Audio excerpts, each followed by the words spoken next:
मेरे प्रिय 140 करोड़ परिवारजन,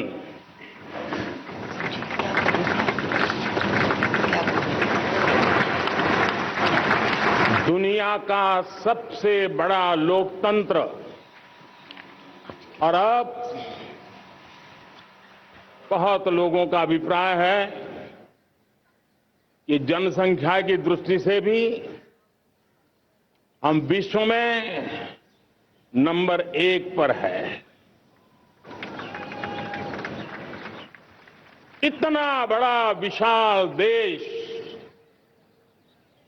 140 करोड़ देश के मेरे भाई बहन, मेरे परिवारजन आज आजादी का पर्व मना रहे हैं।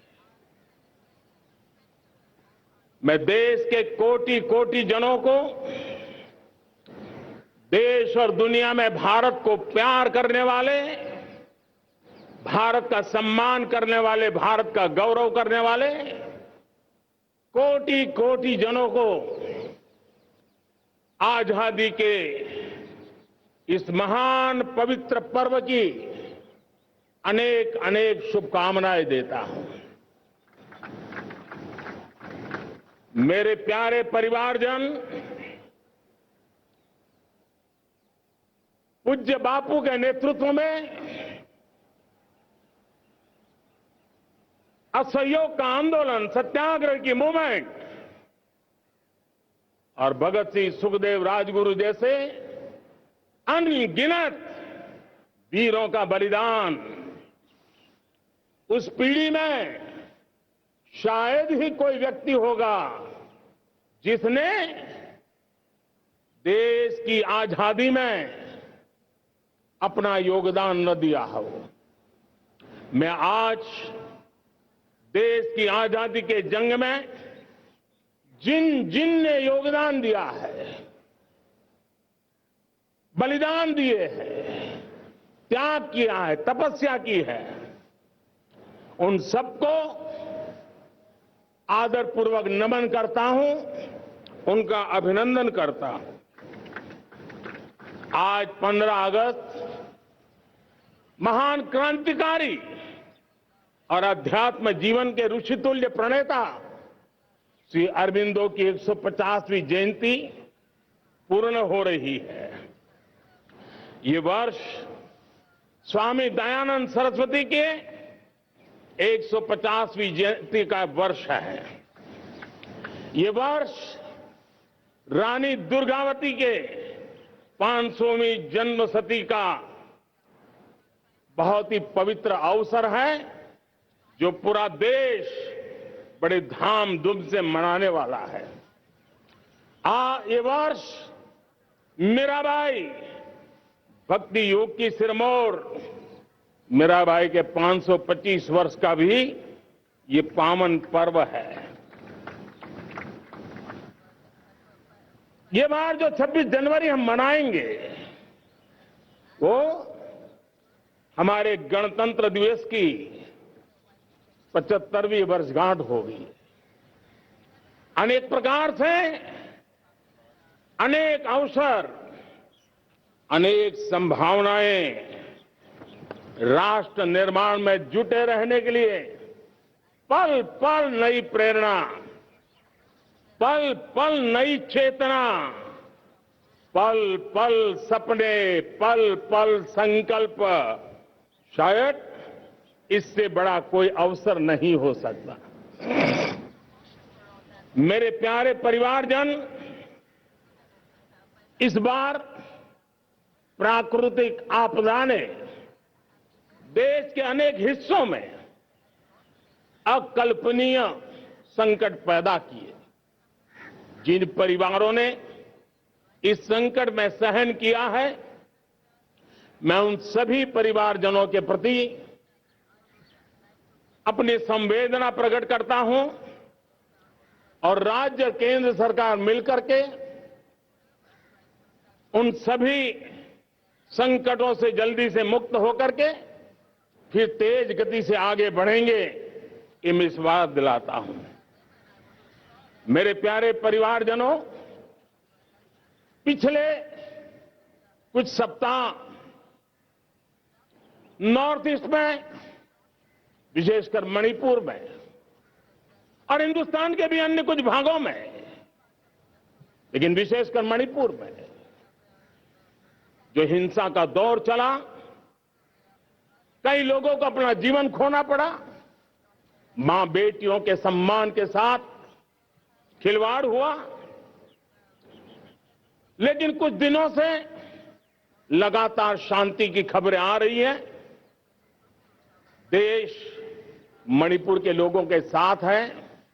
देश मणिपुर के लोगों को पिछले कुछ दिनों से जो शांति बनाए रखी है, उस शांति के पर्व को आगे बढ़ाए और शांति से ही समाधान का रास्ता निकलेगा और राज्य और केंद्र सरकार मिलकर के उन समस्याओं के समाधान के लिए भरपूर प्रयास कर रही है, करती रहेगी। मेरे प्यारे परिवारजनों, जब हम इतिहास की तरफ नजर करते हैं तो इतिहास में कुछ पल ऐसे आते हैं जो अपनी अमिट छाप छोड़ करके जाते हैं और उसका प्रभाव सदियों तक रहता है। और कभी कभी शुरुआत में वो बहुत छोटा लगता है, छोटी सी घटना लगती है, लेकिन वो अनेक समस्याओं की जड़ बन जाती है। हमें याद है 1000-1200 साल पहले इस देश पर आक्रमण हुआ।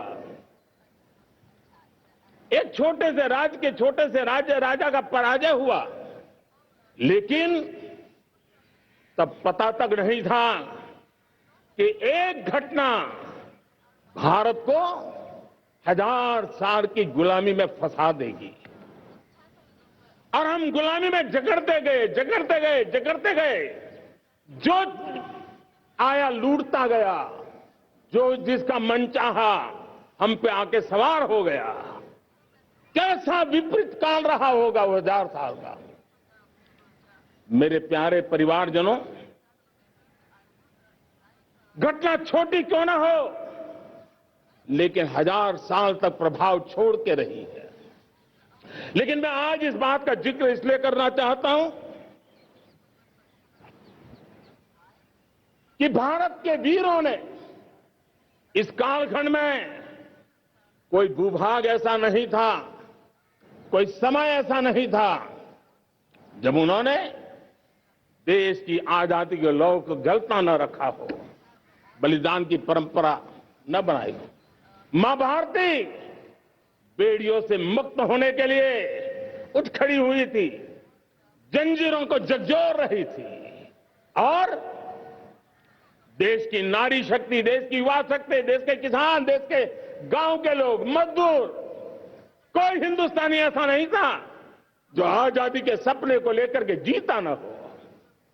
आजादी को पाने के लिए मर मिटने के लिए तैयार होने वालों की एक बड़ी फौज तैयार हो गई थी।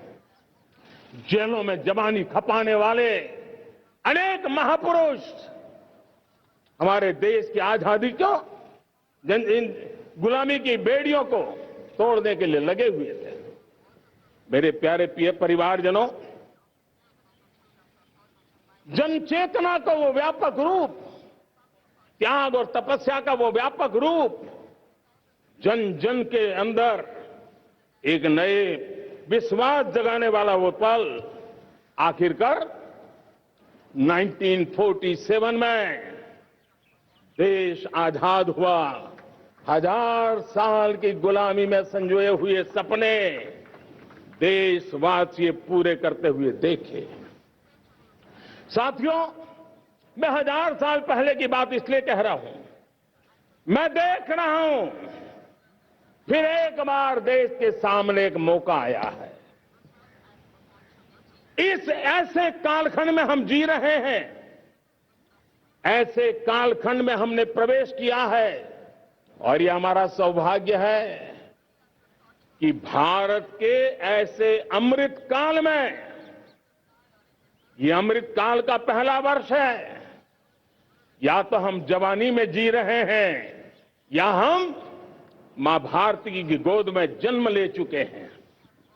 और ये कालखंड, मेरे शब्द लिख करके रखिए मेरे प्यारे परिवारजनों, इस कालखंड में जो हम करेंगे, जो कदम उठाएंगे, जितना त्याग करेंगे, तपस्या करेंगे, सर्वजन हिताय सर्वजन सुखाय, एक के बाद एक फैसले लेंगे, आने वाले 1000 साल का देश का स्वर्णिम इतिहास उससे अंकुरित होने वाला है।